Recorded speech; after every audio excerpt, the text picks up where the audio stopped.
Ganito lang ang pagpapatubo ng carrot guys, napakabilis. Ayan, tanim na natin. Good morning guys, ganito lang ang pagpapatubo ng carrot guys, napakabilis. Ayan, yung pinagamitan yung carrot, ayan, pinutol mo lang sa dulo. Magtira ka lang ng kaunti at ayan, ilagay mo lang siya sa tubig. Ganyan na siya, oh. Ganyan na siya kalaki.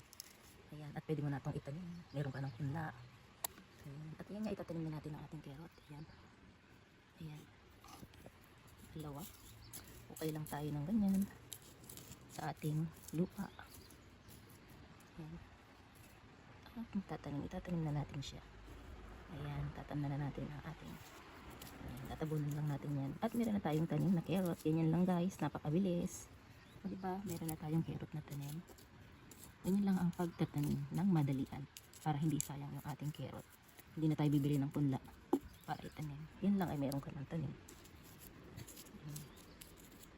Ayan, ayan lang sa pasuyan guys. Ayan. Yan lang. Thanks for watching.